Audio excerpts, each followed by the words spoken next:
को हमेशा बोला है और बोलूंगा, मैं रिजवान बाबर के लिए हमेशा बात करूंगा और करता रहूंगा, क्योंकि इन लोगों के साथ खुलेआम नाइंसाफी और ज्यादती हो रही है। ठीक है ना, इनको प्री प्लान तीनों फॉर्मेट से बाहर करने की जो है वो कोशिश हो रही है। और एक चीज और बता दूं मैं, ये जो लोग बाबर आजम रिजवान को कहते हैं ना बाहर करो, शुक्र करो कोविड से पहले, कोविड के बाद तुम लोगों ने क्रिकेट नहीं खेली। अगर कोविड के बाद होते ना, सोशल मीडिया इतना तगड़ा था, 4 मैच तुम लोग नहीं खेल सकते थे। तुम लोगों ने जिस वक्त क्रिकेट खेली है उस टाइम सोशल मीडिया इतना स्ट्रांग नहीं था। ये कोविड के बाद सोशल मीडिया इतना स्ट्रांग हुआ। समझ आ गई? तरीके से रहो, तरीके से बात करो, लॉजिक के ऊपर बात किया करो।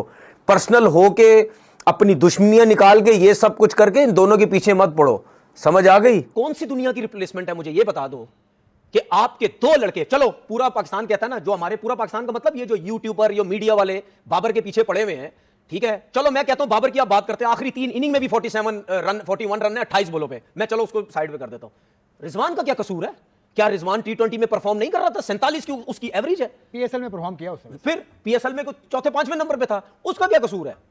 तो देखो मुझे बताओ ना। कसूर यूं है कि होम सीरीज में आपको नए लड़के आजमाने सर पड़ते मैं वो हैं। बात ही नहीं कर रहा, नहीं ऐसा नहीं होता है, ऐसा नहीं होता। अच्छा ठीक है, नए लड़कों की बात कर रहे हो आप, क्यों नहीं खेला हुसैन तलत, क्यों नहीं खेला इरफान नियाजी? बेंच पे तो थे, तो खिलाओ ना। तो सारे 13 लड़के खिला दें, तो 14 खिला दें, नहीं तो बिठाए ना, 2 मैच खेले थे ना, सीरीज जीत गई। माइक हेसन पे हम ट्रस्ट करते हैं। नहीं सुनो ना, मैं सब सारी बातों को जवाब दूंगा उस पे कि उसने एक कॉम्बिनेशन ये बनाया। तो आप कह रहे हो ना, मैं कौन सा कह रहा हूं मैं ट्रस्ट नहीं करता। सुन ले, जब बाबर आजम ड्रेस ये डगआउट के लड़के नहीं खिलाता तो सारे शोर मचाते थे, ये खिलाता नहीं है, ये खिलाता नहीं है, तो खिलाओ ना। आपने 2 मैचेस खेले, सीरीज जीत गए ना, तो खिलाओ हुसैन तलत को, इरफान नियाजी को। क्यों नहीं मौका दिया आपने उनको? आपने सिलेक्ट इसीलिए किया था ना, तो चेक करो सारे नए लड़के।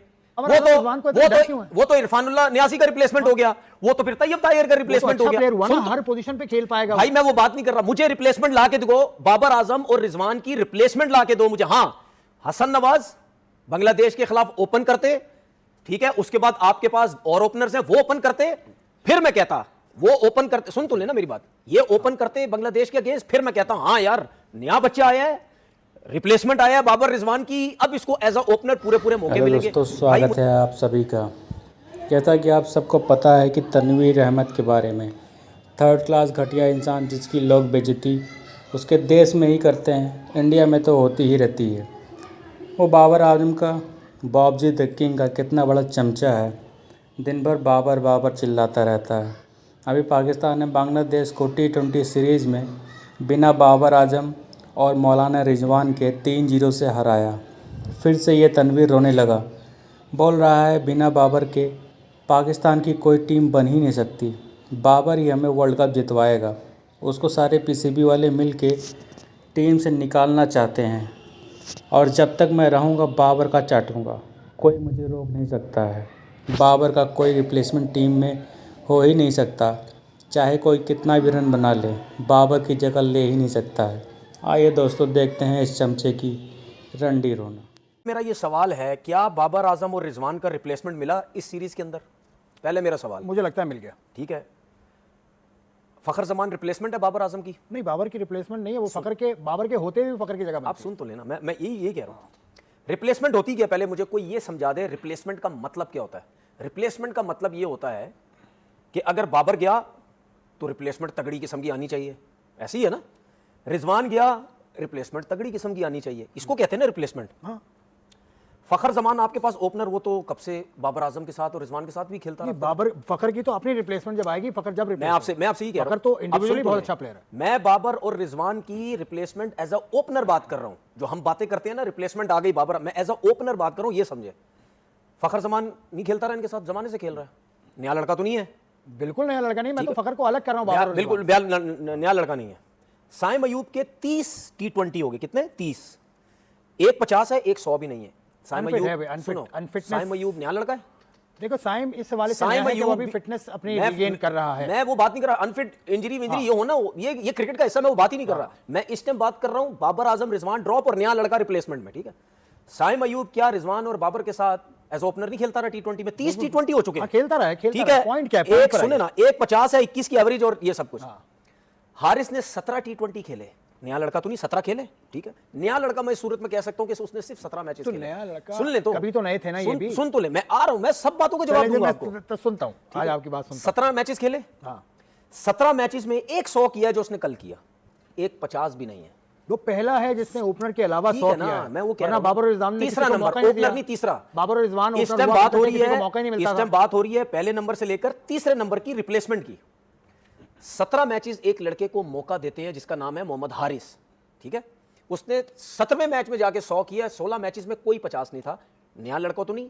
मेरा सिर्फ कहने का मकसद यह है कि लोग कहते हैं कि बाबर आजम रिजवान ओपन करते थे, किसी को मौका ही नहीं मिलता था। भाई कैसे मौका नहीं मिलता था? वो 17 मैच खेल चुका है एज ओपनर, या तीसरे नंबर पे ये 2-3 आखिरी नहीं खेला। साइम अयूब 30 मैच खेल चुका है एज ओपनर, फखर जमान भी खेल चुका है एज ओपनर। तो फिर कैसे लोग कहते हैं कि इन दोनों के होते हुए नया लड़का नहीं आया? ठीक है, हसन नवाज आप कहते हैं जी रिप्लेसमेंट आ गई। उस टाइम तक जब तक वो न्यूजीलैंड खेला था 5 मैचेस खेला, 3-0, 1-1, एक मैच में 1-1 किया। जब आप न्यूजीलैंड की सीरीज में आप खिलाते हैं, आप कहते हैं जी बाबर आजम रिजवान का रिप्लेसमेंट आ गया, तो रिप्लेसमेंट आ गया तो फिर आप क्यों चौथे नंबर पे बैटिंग करा रहे हैं? चौथे नंबर पे बैटिंग कराने का मतलब वो बाबर और रिजवान का रिप्लेसमेंट नहीं है। नहीं देखें, सुन इस पर मैं बात करूंगा। हसन नवाज खुद कह चुके हैं इस बारे में। मैं क्या कह रहा हूं? नवाज की अगर वो शॉट क्या कह चुके हैं तो आप उसको लाइन अप कर लें, फिर मैं हसन नवाज की शॉट क्या कह चुके हैं सुनवा दूंगा। उसने नहीं क्या कह चुके हैं आप बताएं ना मुझे। ये कहा कि मैं किसी भी नंबर पे खेलने को तैयार हूं। मैनेजमेंट ने कहा है कि आप चौथे नंबर की तैयारी सुन लें। मैं इसीलिए कहता हूं ना, मेरे से जीत नहीं सकते आप। मैं सुन तो ले मैं जीतने के लिए कहां बैठा हूं? वो 11वें नंबर पे भी बैटिंग कर रहा है कि मैं खेलूंगा। सर वो 11वें नंबर पे भी बैटिंग कर रहे हैं, मैं वो बात ही नहीं कर रहा। मैं ये बात कर रहा हूं पूरे पाकिस्तान में ये शोर हो रहा है कि बाबर रिजवान का रिप्लेसमेंट। तो चौथे नंबर पे अगर वो बैटिंग करेगा तो फिर बाबर आजम रिजवान का रिप्लेसमेंट तो ना हुआ ना। बाबर आजम और रिजवान के बारे में ये बोला जाता था कि जी एज ओपनर है जी, इन्होंने पाकिस्तान क्रिकेट को बर्बाद कर दिया, इनसे अच्छा कोई प्लेयर कोई नहीं है, ये किसी को आने नहीं देते, ठीक है ना। अभी बाबर आजम और रिजवान जो है वो इस टाइम जो बांग्लादेश के अगेंस्ट T20 सीरीज हुई उसमें वो नहीं थे। लेकिन कौन कौन से लड़के ट्राई किए गए? अगर मैं फखर जमान की बात करूं, जिस तरह मैं पहले कह चुका हूं, वो तो जमाने से खेल रहा है, वो तो बाबर आजम और रिजवान के साथ से खेल रहा है, वो कहां से नया ओपनर आ गया? मैं साइम अयूब की बात करता हूं। जो लोग कहते हैं ना कि जी बाबर आजम का रिप्लेसमेंट या रिजवान का रिप्लेसमेंट आ गया, साइम अयूब भी इनके साथ T20 खेलता रहा। 30 मैचेस खेल चुका है साइम अयूब, 30 मैचेस, ठीक है। 30 T20 मैचेस में सिर्फ 1-50 है, ठीक है। जो बंदा 30 मैच खेल रहा हो और साइम अयूब आपके सामने एज ओपनर ही खेलता है, क्या वो चौथे 5वें नंबर का प्लेयर है? तो क्यों नहीं उसने ऐसी परफॉर्मेंसेस दी? क्यों ऐसी बैटिंग की कि लोग बोले नहीं जी बाबर आजम और रिजवान ओपनर एज ओपनर क्या करते हैं, साइम अयूब को खिलाया जाए। उसको मौके मिल तो रहे हैं, लेकिन सिर्फ 30 मैचेस में 1-50 है। उसके बाद मैं मोहम्मद हारिस की बात कर लेता हूं, ठीक है। ये मैं बात कर रहा हूं दोनों ओपनर्स और तीसरे नंबर की, क्योंकि बाबर आजम ओपन भी खेलता रहा, बाबर आजम तीसरे पे भी खेलता रहा। मोहम्मद हारिस ने 17 मैच खेले, 100 किया है। ये जो अभी कल उसने बांग्लादेश के खिलाफ 100 की है, ठीक है। 17 मैचेस में से उसने वो ओपन भी किया और तीसरे नंबर पे बैटिंग कर रहा है। कोई 50 नहीं है, सिर्फ 100 है। क्या एक यंगस्टर्स के लिए 17 मैच किसी यंगस्टर के लिए कम होते? तो 17 मैचेस में आप ऐसी परफॉर्मेंस दो ना। उन 17 मैचेस में वो 6 दफा तो टीम से बाहर हो चुका है।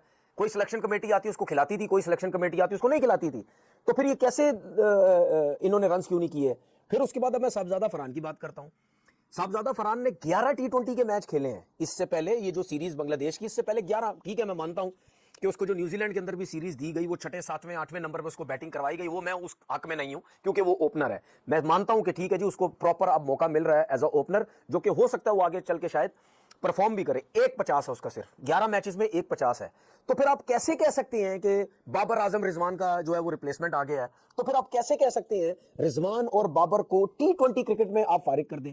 मैं सिर्फ 3 पोजीशंस की बात कर रहा हूं, दोनों ओपनर्स और तीसरे नंबर की। बाबर आजम और रिजवान के अलावा मैंने लड़के जो आपको बताए हैं, क्या ये यंग लड़के हैं? क्या ये यंगस्टर्स हैं? इनको तो कितने कितने मैचेस मिल चुके हैं, ठीक है। अगर इनमें इतनी एबिलिटी होती तो ये इनको जिस नंबर्स पे ओपनर या तीसरे नंबर पे खिलाया गया था, ये जरूर ऐसी परफॉर्मेंसेस देते जिसकी वजह से जो इससे पहले के जो सिलेक्टर्स या लोग थे वो कहते नहीं जी thank you very much Babar Azam साहब, रिजवान साहब, आपकी जो है वो कोई जगह नहीं बनती है। लेकिन ऐसा नहीं हुआ। जिस तरह मैं हसन नवाज की बात कर चुका हूं, उसका कोई मुकाबला ही नहीं है बाबर आजम रिजवान के साथ, वो तो चौथे नंबर पे चला गया। कोई ऐसा ओपनर लेके आओ, कोई ऐसा यंगस्टर तगड़ा ओपनर लेके आओ, जब बाबर आजम और रिजवान की रिप्लेसमेंट एज अ ओपनर आएगा वो, और तगड़ी बैटिंग करेगा, पहले दूसरे तीसरे चौथे मैचेस में आके 100 करे, अगर 1-50 करे, इंपैक्ट अच्छा डाले, ठीक है, फिर मैं मानूंगा वाकई यार भाई कोई रिप्लेसमेंट आई है। ये प्री प्लान इन दोनों को T20 क्रिकेट से बाहर किया जा रहा है। आराम से बाबर आजम और रिजवान आराम से T20 में इनकी जगह बनती है। आपके प्लेयर जिनके ऊपर इतनी इन्वेस्टमेंट हुई हुई है, उनकी इतनी परफॉर्मेंसेज हैं, ठीक है, 40-40, मतलब यानी T20 में 40-40 की एवरेज है यार। वो किसकी होती है ये? हैं? आप स्ट्राइक रेट पे रोई जा रहे हैं, स्ट्राइक रेट पे आपके क्या है? ये जितने ओपनर्स हैं क्या स्ट्राइक रेट है इनका? बांग्लादेश के खिलाफ रन कर करके स्ट्राइक रेट की बात कर रहे हो? अच्छी टीम आती है, मैं देखता हूं कितने इनके स्ट्राइक रेट जाते हैं। ये मैं आपको बता दूं, मैं पहले भी कह चुका हूं, हमारे जितने भी क्रिकेटर्स हैं इनमें इतने फॉल्ट हैं, फास्ट बॉलिंग में इतने फॉल्ट हैं। ये जहां ब्रेक हो गई, हसन नवाज छक्के मार, उसको मुंह पे दिए जा रहे गेंदे, दूसरे प्लेयर मुंह पे। मैं आपको एक चीज बताऊं, मैं बिल्कुल सही बात बता रहा हूं, जिस तरीके से स्पिन अटैक था ना इनका बांग्लादेश का, अगर आजम खान की फॉर्म अच्छी होती और अगर वो इस बांग्लादेश की टीम के खिलाफ होता, उसमें बॉलें फाड़ देनी थी स्पिनर्स को छक्के मार मार के। वो तो वैसे स्पिनर को छक्के मारता है, वो तो उसकी बैट लगा। मैं आपको बता रहा हूं, अगर वो पीएसएल में परफॉर्म कर जाता अच्छा, तो इस्लामाबाद यूनाइटेड का तो हेड कोच जो माइक हसन है, उसको लेके आ जाता टीम में। और अगर वो आ जाता, उसने इतना मारना था इस स्पिनर्स को, ये हसन नवाज साहबजादा फरहान, ये जितने छक्के मारे ना, भूल जाते इन लोगों को, वो इतना फेंटा लगाता है इन लोगों का।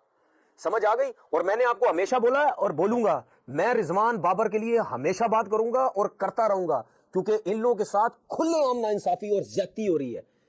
ठीक है ना, इनको प्री प्लान तीनों फॉर्मेट से बाहर करने की जो है वो कोशिश हो रही है। और एक चीज और बता दूं मैं, ये जो लोग बाबर आजम रिजवान को कहते हैं ना बाहर करो, शुक्र करो कोविड से पहले, कोविड के बाद तुम लोगों ने क्रिकेट नहीं खेली। अगर कोविड के बाद होते ना, सोशल मीडिया इतना तगड़ा था, 4 मैच तुम लोग नहीं खेल सकते थे। तुम लोगों ने जिस वक्त क्रिकेट खेली है उस टाइम सोशल मीडिया इतना स्ट्रांग नहीं था। ये कोविड के बाद सोशल मीडिया इतना स्ट्रांग हुआ। समझ आ गई। तरीके से रहो, तरीके से बात करो, लॉजिक के ऊपर बात किया करो। पर्सनल होके अपनी दुश्मनियां निकाल के ये सब कुछ करके इन दोनों के पीछे मत पड़ो। समझ आ गई।